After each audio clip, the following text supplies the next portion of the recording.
Berlatar di Sisilia, Italia, cerita diawali dengan memperlihatkan seorang bos mafia bersama anaknya baru saja pulang setelah mendapat panggilan darurat dari salah satu bawahannya, di mana si bos menyuruh anaknya untuk tunggu sebentar di mobil, kemudian menghampiri salah satu bawahannya yang nampak sangat ketakutan, tegang, dan gugup, seolah habis melihat sesuatu yang sangat mengerikan. Dan ternyata wajar saja dia ketakutan, karena bagaimana tidak, ketika si bos melangkahkan kakinya ke dalam, dia melihat kebrutalan yang benar-benar di luar batas ketika seluruh anak buahnya yang berjaga sudah tewas dengan kondisi yang sangat-sangat mengenaskan dan tidak manusiawi.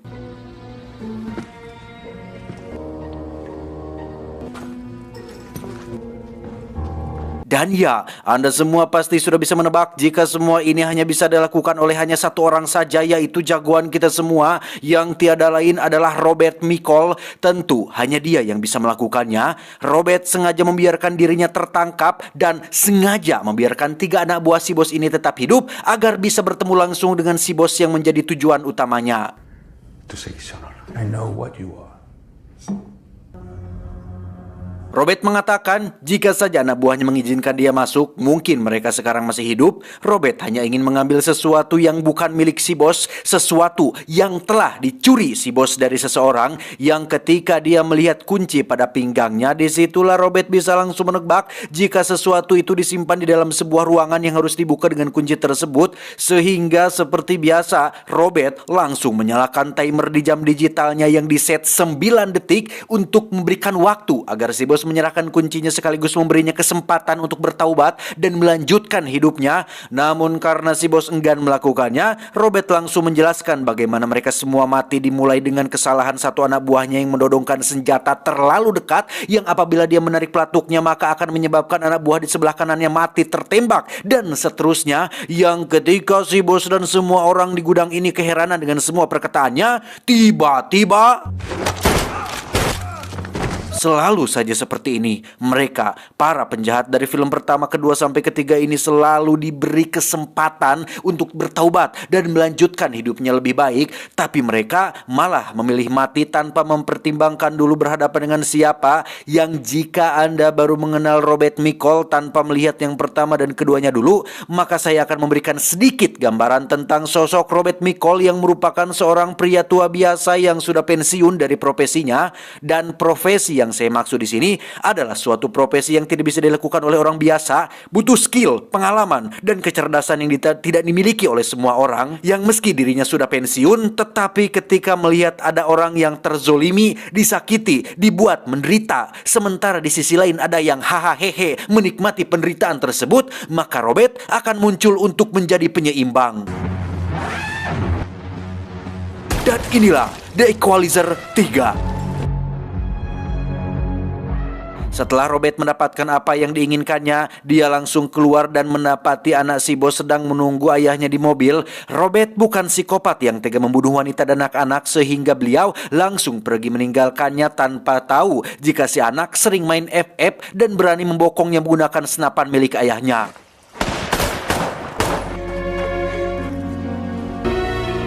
Dalam kondisi terluka parah, Robert tetap bersikeras untuk pulang mengendarai mobil, sehingga tanpa sengaja dia pingsan tepat di pinggir jalan dan ditemukan oleh seorang petugas polisi yang sedang berpatroli, yang langsung membawanya ke desa untuk diobati oleh dokter setempat. Ketika siuman, Robert sempat ingin pergi, tetapi si dokter melarangnya karena lukanya masih basah. Di mana dokter bertanya-tanya tentang sosok Robert, apakah dirinya menyelamatkan orang yang tepat? Apakah si dokter menyelamatkan orang baik atau jahat? Robert langsung menjawab bahwa dirinya sendiri bahkan tidak tahu apakah dia orang jahat atau orang baik. 3 hari berlalu, luka Robert berangsur pulih namun belum sembuh total, bahkan harus menggunakan tongkat untuk berjalan. Dokter yang baik hati ini pun menyuruh Robert untuk jalan-jalan keluar ke alun-alun untuk supaya Robert mendapat udara segar. Karena lelah berjalan, Robert pun memutuskan untuk minum teh celup di sebuah kafe yang seperti kebiasaannya. Robert selalu mengambil tisu untuk sebagai alas sendok dan gelas dengan posisi yang simetris dan presisi. Bukti bahwa Robert adalah tipikal orang yang rapi, terencana, terukur, dan selalu memperhitungkan segala sesuatu. Sambil menikmati teh celupnya, Robert melihat orang-orang nampak sangat damai menjalani aktivitasnya sehingga untuk sejenak dirinya bisa merasakan ketenangan dan kedamaian di kota kecil ini.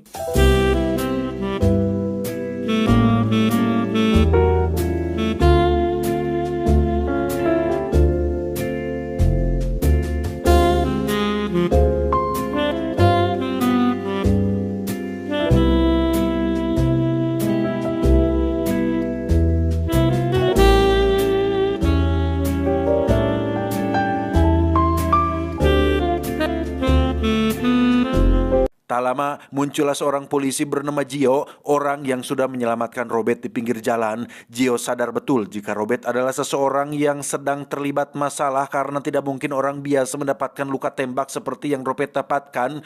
Gio langsung menjelaskan bahwa kota ini adalah kota damai yang dipenuhi orang-orang baik, sehingga dengan cara yang halus Gio meminta Robert untuk pergi apabila lukanya sudah sembuh total. Andiamo. Dai.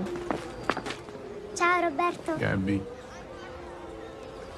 Kembali ke masalah, Robert terlihat sedang menghubungi seorang agen CIA dari divisi finansial bernama Emma untuk melaporkan bahwa ada sesuatu yang mencurigakan di tempat si bos mafia yang sudah Robert bunuh. Robert sebenarnya hanya berniat untuk mengambil sesuatu yang telah dicuri si bos, tetapi dia tak sengaja menemukan hal-hal janggal di tempat tersebut sehingga Emma dan timnya diminta untuk pergi ke sana dan lakukan pemeriksaan. Vineyard in Sicily.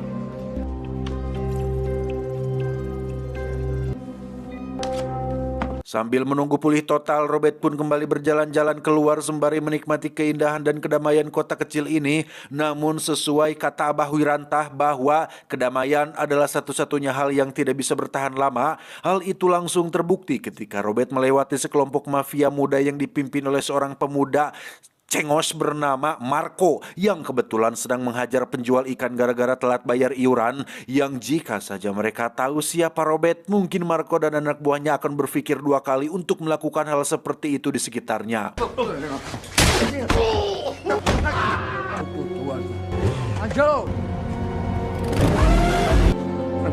Dan mari saya perkenalkan Anda dengan kakak dari Marco yang bernama Vincent. Ini bebenguknya, seorang bos mafia yang masih satu keluarga dengan bos mafia yang telah Robert bunuh. Vincent sedang dalam rencana untuk merubah kota ini menjadi resort yang mewah seperti hotel, kasino, bar, dan tempat-tempat hiburan bagi para wisatawan mancanegara, sehingga dia memaksa warga lokal untuk menjual tempat tinggalnya yang ketika ada yang menolak, maka Vincent tidak akan segan-segan untuk melakukan tindakan kejam dan anarkis terhadap warga kotanya sendiri.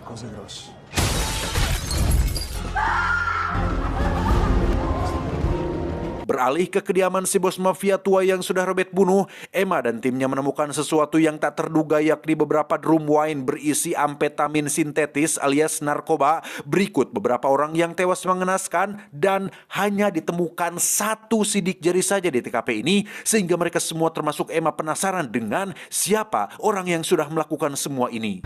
That money in there, is that connected? No, that's something else. Beberapa hari berlalu, kini Robert sudah sembuh total dan siap untuk pergi. Tapi sebelum itu dia bertanya kepada si dokter tentang kenapa beliau tidak melapor ke polisi atau membawa Robert langsung ke rumah sakit. Dan kenapa juga beliau tidak curiga kepada Robert yang mungkin saja orang yang jahat. Si dokter menjawab bahwa ketika Robert ditanya orang baik atau jahat, Robert menjawab tidak tahu dan hanya orang baiklah yang akan menjawab seperti itu. Sehingga dokter yakin bahwa Robert adalah orang baik yang layak diselamatkan. Dan ketika kita bisa dan mampu menolong orang lain, kenapa tidak?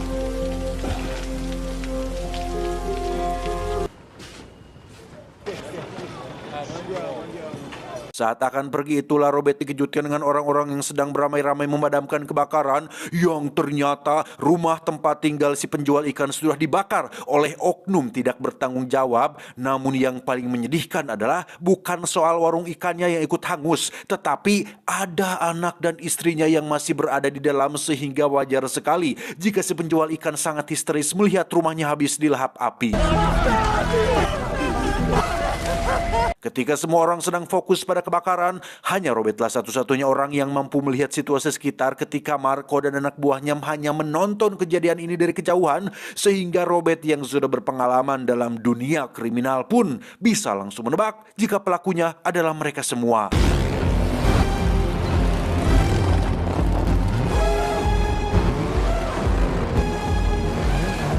Faktanya memang benar merekalah pelakunya. Hal itu Marco lakukan adalah sesuai perintah dari kakaknya yaitu Vincent untuk meneror semua warga kota agar tidak betah tinggal di sini, sehingga ketika semua orang pindah maka Vincent bisa langsung menguasai kota kecil ini dan menjadikannya sebagai tempat wisata sesuai dengan apa yang sudah direncanakannya.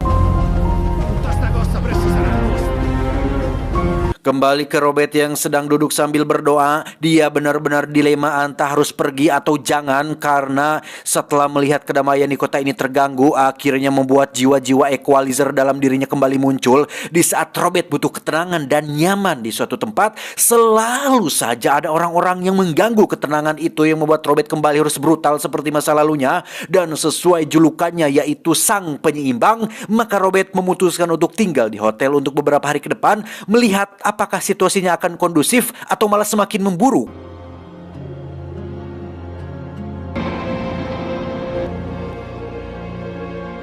Beralih ke kantor polisi, lebih tepatnya Gio yang sedang memeriksa rekaman CCTV di tempat kejadian. Dia melihat para pelaku turun dari mobil van dengan plat nomor tak diketahui, sehingga Gio menelepon rekannya untuk memeriksa siapa pemilik dari mobil van tersebut. Robert sendiri terlihat sedang menikmati tehnya di malam hari dan duduk di kursi yang sama sejak pertama kali dia datang ke kafe ini. Seorang pelayan bernama Aminah pun penasaran dengan sosok Robert yang meskipun orang asing kok mau ikut membantu dalam insiden kemarin si kebakaran si penjual ikan tempo hari, yang karena ingin menunjukkan kebaikan kotanya, Aminah pun mengajak Robert jalan-jalan sekaligus menunjukkan makanan khas kota kecil ini.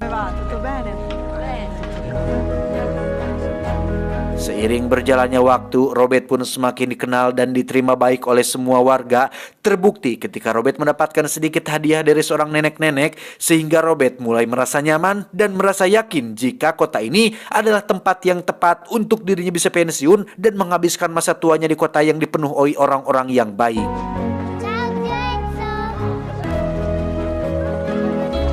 Suatu pagi ketika sedang ngeteh dan duduk di bangku yang sama, ada Emma yang ternyata berhasil melacak keberadaan Robert berdasarkan nomor telepon yang tempo hari Robert gunakan.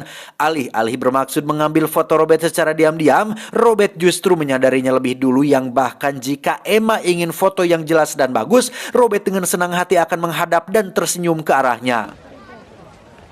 Emma yang penasaran pun bertanya tentang Robert yang bekerja untuk siapa, kenapa sidik jarinya tidak bisa dilacak, kenapa identitasnya tidak ada dalam data sensus penduduk, dan bagaimana dia seorang diri membantai kelompok mafia di tempat kemarin. Robert dengan santai menjawab bahwa dirinya datang ke Sisilia hanya untuk mengambil sesuatu yang telah dicuri oleh si bos mafia. Namun ketika berada di sana, dia tak sengaja menemukan hal-hal mencurigakan, yaitu narkoba yang sudah Emma dan timnya sita. Selebihnya Robert tidak mau tahu dan tidak akan ikut campur karena itu sudah bukan tugasnya lagi. Di sisi lain, Gio mendapat masalah ketika ibu guru mengatakan jika putrinya dijemput oleh orang-orang berbadan besar dan seram, sehingga dia buru-buru pulang ke rumah. Yang alangkah terkejutnya Gio saat melihat istrinya baru selesai diperkosa dan putrinya diancam akan dibunuh. Yang semua ini tentu saja adalah perbuatan si Marco yang tidak ingin aksi kejahatannya terungkap.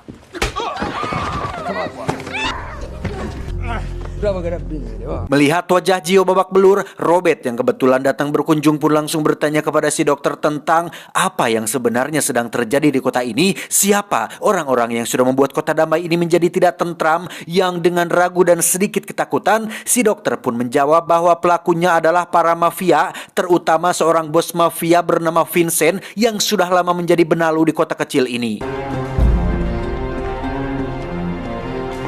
Suatu malam ketika Gio dan keluarga kecilnya makan di restoran, muncul lagi si koplok Marco yang ingin memastikan kasus kemarin sudah ditutup. Dengan wajah tengilnya, Marco menatap ke arah istri Gio dengan tatapan mesum seolah memberi kode ancaman agar Gio merasa terintimidasi dan tidak berdaya untuk berbuat apa-apa. Yang di situ Marco yang songong ini pun tiba-tiba terdiam saat di seberang meja terdapat jagoan kita semua yakni Om Robert sedang fokus menatap ke arahnya. Merasa ditantang, Marco pun duduk di meja Robert yang sebelum dia memulai percakapan, Robert lebih dulu berbicara dengan mengatakan bahwa dirinya mulai menyukai kota kecil ini. Jika Marco dan kelompoknya melakukan hal buruk, tolong dengan sangat lakukan di tempat lain, jangan di sini. Robert bukan mengancam, tapi lebih ke menyiapkan, sehingga itu membuat Marco dan anak buahnya tertawa.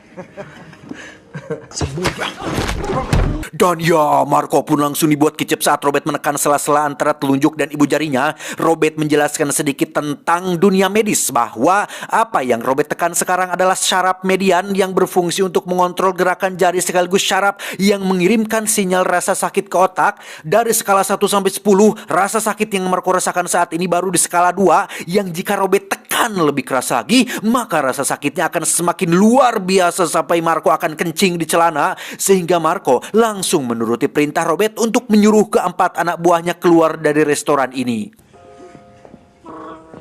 Dirasa sudah aman, Robert pun melepaskan tangan Marco dan mencoba untuk berbicara baik-baik tentang Marco yang masih muda dan masih punya masa depan panjang. Sangat disayangkan sekali apabila dia harus mati malam ini, sehingga untuk kedua kalinya Robert memberikan kesempatan untuk Marco tidak mengulangi kesalahan yang sama. Namun karena merasa punya backing kuat yaitu Vincent, Marco tetap tidak akan berhenti. Tiba di luar, Marco langsung menyuruh satu anak buahnya untuk segera ambilkan mobil supaya bisa cepat-cepat menemui Vincent untuk mengadu kepada kakaknya atas kejadian barusan. Karena masih kesal dan merasa dipermalukan, Marco yang sedang marah pun meminta pistol kepada anak buahnya dan bermaksud untuk membunuh Robert saat itu juga. Tetapi sambil tersenyum dan mengangkat kedua tangannya, Robert menghampiri si Marco yang sudah siap menyerang dengan sebilah pisau dan diingatkan sudah, diperingatkan sudah, diberi kesempatan juga sudah. Kurang kumaha lagi, Marco harus mati di usia muda dan Robert sangat menyayangkan hal tersebut.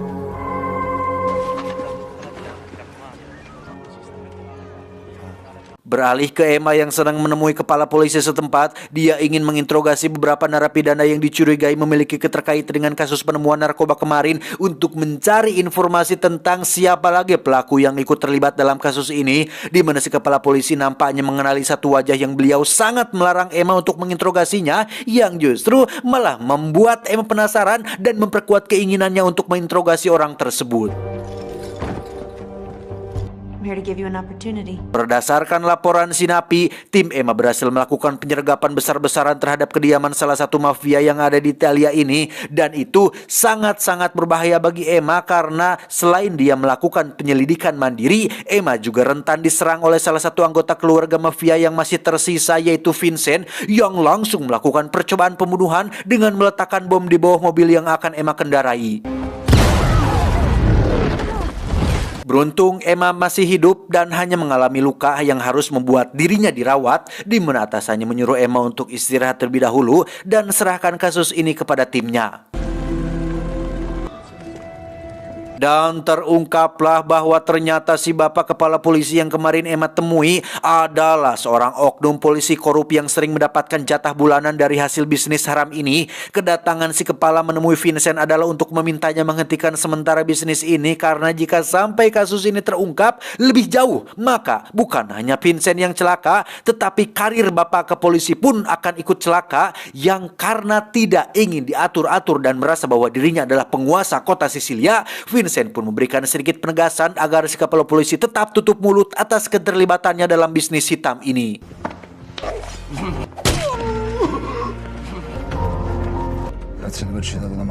Malamnya Vincent memboyong seluruh anak buahnya untuk mencari pelaku yang telah membunuh Marco adiknya, di mana Gio lagi-lagi dijadikan tumbal dan bulan-bulanan mafia saat Vincent menembak telinganya, yang karena tak ingin jatuh korban jiwa, Robert pun terpaksa menyerahkan dirinya yang tentu saja muncul dengan ekspresi tenang, santai dan terukur, yang ketika Vincent akan menembaknya, tiba-tiba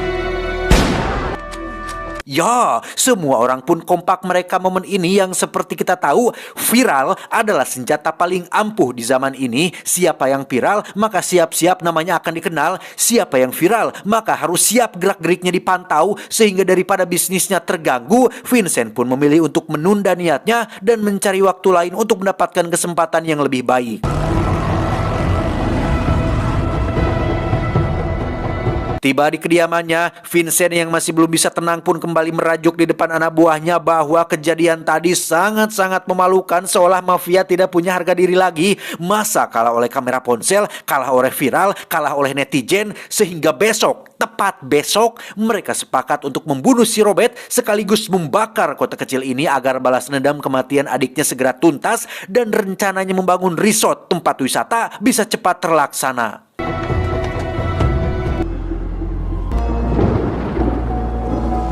Tepat saat larut malam ketika Vincent sedang tidur cantik dan anak buahnya sedang berjaga non-stop 24 jam, muncul seseorang dari balik kegelapan yang membunuh satu persatu penjaga dengan masih menjaga tata krama, yang hal itu terlihat dari bagaimana dia meletakkan jasad orang yang dibunuhnya dengan santun dan pelan, tidak langsung dijatuhkan begitu saja, tetapi direbahkan secara perlahan supaya posisi tubuhnya nyaman dan lojinawi. Yang seperti sudah bisa Anda tebak, orang itu adalah Robert yang selalu satu langkah lebih maju dari penjahat itu sendiri. Layaknya The Baba Yaga, Robert bisa bergerak dalam kesenyapan dan kesunyian, muncul dari balik kegelapan sehingga meski jumlah para penjaga lebih banyak, Robert bisa membunuh mereka satu persatu tanpa ketahuan oleh yang lainnya. Setelah semua penjaga berhasil dilumpuhkan di sini berarti dibunuh secara brutal. Kini Vincent hanya tinggal sendirian saja dan terbangun oleh tetesan darah yang jatuh dari atas, yang ketika dia menyadarinya, tiba-tiba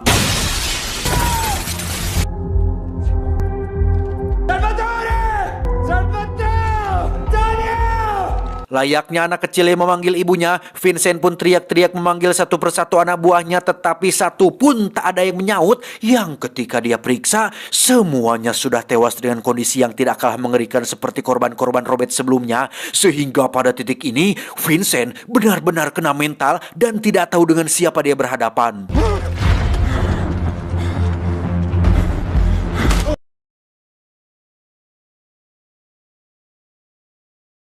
Ketika siuman, Vincent sudah dalam kondisi terikat dengan mulut berbusa karena rupanya Robert sudah memasukkan narkoba secara paksa ke dalam tubuhnya. Sehingga dengan kata lain, Vincent saat ini mengalami overdosis dan menurut hitungan Robert, jantung Vincent akan berhenti sekitar 6 menit lagi, yang karena masih ingin memberinya kesempatan, Robert pun melepaskan ikatan Vincent supaya dia bisa keluar mencari dokter, itu pun jika waktunya masih cukup.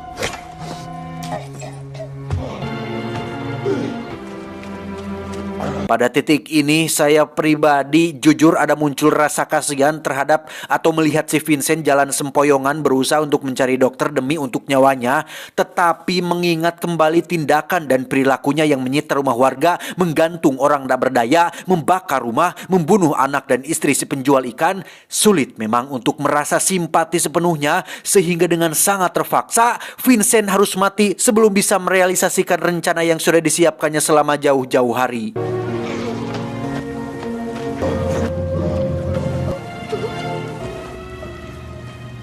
Beberapa hari berlalu, Robert menjenguk Emma di rumah sakit tepat saat para polisi berhasil menangkap semua gembong mafia Italia yang terlibat dalam bisnis ini. Habis semua mafia yang ada di Italia ini, benar-benar habis tak tersisa, dan tentu saja Emma harus berterima kasih kepada om-om kuat ini. Robert pun membawa uang dalam tas yang merupakan uang yang diambilnya dari si bos mafia di awal yang belum sempat dia serahkan kepada pemilik yang menjadi haknya. Jadi kronologinya adalah ada seorang kakek tua mantan buruh bangunan yang sudah pensiun. Dana pensiunnya dikabarkan hilang gara-gara diretas atau sejenis dihack oleh pihak yang tidak bertanggung jawab. Robert mencoba melacak uang tersebut dan muncullah nama si bos mafia, sehingga kedatangan Robert di awal film tadi di Sisilia adalah untuk mengambil uang tersebut dan diserahkan kepada si kakek pensiunan yang bahkan Robert sendiri tidak terlalu kenal dekat dengan orang yang ditolongnya tersebut. 6,400 cash US. Setelah sembuh, Emma langsung membawa uangnya untuk diserahkan kepada pemiliknya, yaitu si kakek dan istrinya. Emma datang di waktu yang tepat karena keduanya baru saja akan pindah tempat tinggal karena tak mampu bayar uang sewa. Yang ketika si kakek bertanya, siapa yang telah menolongku? Emma pun menjawab, Robert. Si kakek sama sekali tidak mengenali nama tersebut, sehingga pada titik ini Emma akhirnya sadar jika Robert adalah benar-benar orang tulus yang baik hati, yang bahkan orang asing pun dia tolong tanpa pamrih dan tanpa mengharapkan imbalan sedikit pun.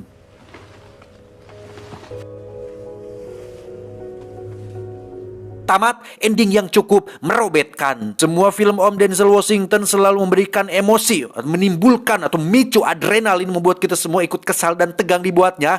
Para penjahat yang berhadapan dengan beliau selalu saja ngeyel dan meremehkan kemampuannya, sehingga jika mereka mati mengenaskan, ya salah mereka sendiri. Kurang kumaha, sudah diberi kesempatan, diingatkan, masih saja tetap melanjutkan kejahatannya. Sehingga pesan yang bisa kita ambil dari film ini adalah tidak ada orang baik yang tidak punya masa lalu, tidak ada pula orang jahat yang tidak punya masa depan. Setiap orang memiliki kesempatan yang sama untuk berubah menjadi lebih baik. Bagaimanapun masa lalunya dahulu, sekelam apapun perangainya di masa lampau, berilah kesempatan seseorang untuk berubah. Jangan lihat seseorang dari masa lalunya, dan jangan memandang seseorang dari status dan hartanya. Saya John, mewakili jajaran direksi yang bertugas, mengucapkan terima kasih dan sampai jumpa di video selanjutnya.